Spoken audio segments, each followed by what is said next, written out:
Brian Westbrook back with us now. Brian, I can't believe I'm asking this, but is Doug Pederson making a mistake just not going out and just naming Jalen Hurts the star already for next week? Well, Jenna, since Doug was so down, I'm going to celebrate the Philadelphia Eagles. Fly, Eagles, fly. On the road to victory. We beat the Saints. That's a big win for us. But to me, absolutely, you're making a big mistake. Allow your team to understand that you got pretty good quarterback play from Jalen Hurts. Allow him to go into this week with the same thing that he got last week, a week full of starters reps with the #1 team there in practice. And I think it's going to help your team in the long run. But what we saw yesterday from Jalen Hurts was an efficient game where he made good decisions. He used his legs when he needed to use his legs. And the one thing that I loved about Jalen Hurts is this. His eyes were in the right place. And this is what I mean when I say that. If the ball is supposed to go to the running back on the play, he throws the ball to the running back. If it's supposed to go to the skinny post, he gets the ball to the skinny post. And this is what I've noticed over time with backup quarterbacks. Usually with the starter, because you play so much, sometimes a 3-step drop turns into a 5-step drop. A 5-step drop turns into a 7-step drop. You think that you can make more plays than you probably need to. But when A.J. Feely went in, when Corey Detmer went in, they ran the offense the exact way it was designed to be run. And usually it looked like it had more rhythm and it had more success because they ran it that way. And for a short period of time, it worked. Usually the better athlete at the quarterback position ends up playing better. But Jalen Hurts yesterday had the offense running effectively and smoothly, and that's all that Doug Pederson wants. He talked about a spark. He was able to get that from Jalen Hurts yesterday. Great win for the Philadelphia Eagles. So if you got what you wanted, then name him the starter moving forward. Look, I'm not buying into it. I know it's just a PR stunt. He's trying to save face with Carson Wentz and maybe get a little edge by not naming a quarterback, but we know who's going to be behind center next week. Look, there's a few things here. First of all, looking at Jalen Hurts last night, few things jumped out to me. Poised, smart, savvy, dynamic. I mean, this dude played lights out. He picked up right where he left off at playing college football. This dude can play some football. The second thing, he elevated everybody's game around him, including the coaching staff.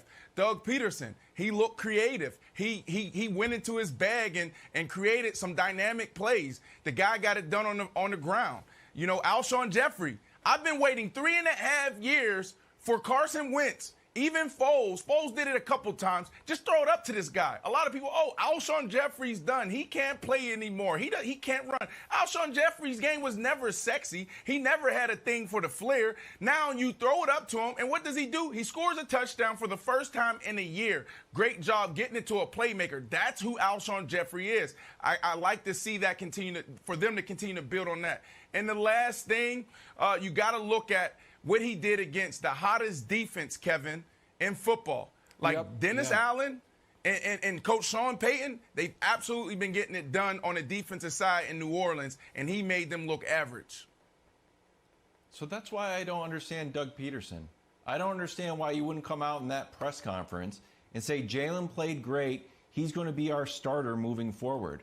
And I know the response to that, Nick, is going to be like, well, you don't want to hurt Carson Wentz's feeling. Like, all right, well, isn't part of the confidence equation of quarterbacks instilling confidence in Jalen Hurts, whose college career was like obviously the defining moment is getting pulled from the game and then sort of having enough confidence within himself to go and succeed at another school? But like, why not give him the ball and like let him run with it, literally and figuratively? I don't understand.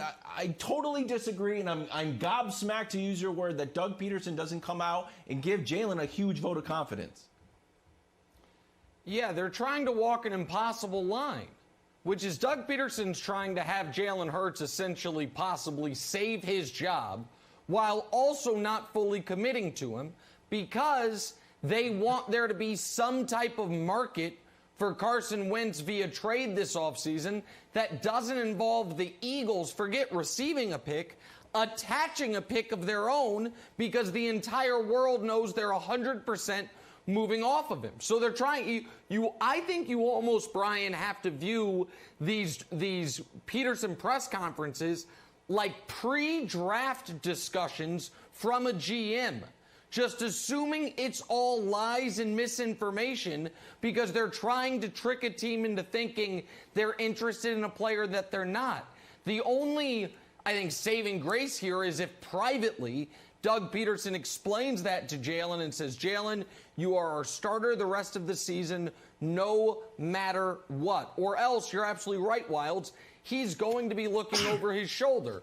I do want to ask, bless you, whomever that was, I do want to ask you, Brian, a question. Thank you. You don't live in Philly full-time, but you're in Philly all the time. You're a legendary Eagle. If on Wednesday they announce Carson Wentz is starting against the Cardinals, what happens? I mean... Oh, there's going to be a problem in the city because obviously they saw what Jalen Hurts was able to do. But to me, there'd be even a bigger problem in the locker room. How do you answer to these vets? How do you answer to the other guys that just saw you beat one of the best teams, one of the hottest teams in football in the Saints, and then you go back to the quarterback that has struggled pretty much all season long? That just doesn't seem like a great move if you're Doug Pederson, whether you're trying to save face in the locker room or save Carson Wentz's feelings. That's not the way that you need to go. This team just won a football game. Ride that momentum, name Jalen Hurts the starter, and then you move on from there. The other thing that I'm thinking that they may be trying to do is they're trying to figure out what the next move is. What is the next move for this football team? To me, at this point, there's no going back to Carson Wentz, at least for this season, until Jalen Hurts himself struggles. Here's the other part, though, Nick, and this is what Doug Pederson does know. He knows that the NFL is a copycat league, and the more film that they put out there on Jalen Hurts, then at that point, defense will attack differently. So sometimes you have some success your first game out there because no one really knows what to expect from you. But now the second and third and fourth game that you play, now defenses adjust, and maybe he's not trying to get his quarterback with a big head at this point in his rookie season. And Jenna, look, Doug Pederson is one step ahead of us. Every week he does a terrible job in the press conference. Every week we crush him. But look, he knows what he's doing. You have to think this is a Super Bowl winning head coach. This guy knows exactly what he's doing. So it's all PR. He's trying to get it. We know who's going to be behind center next week. I don't agree with that. You're trying to act like he's Matlock. Or Columbo, I mean, pretending to be a bungling idiot, and then he has it all figured out. He ain't Columbo. No, he might be Mr. Magoo. He's not Columbo. Thanks for watching. Subscribe here to get the latest from the show. Also, be sure to check out more of the best clips from First Things First, or go watch a few segments from our other shows on FS1.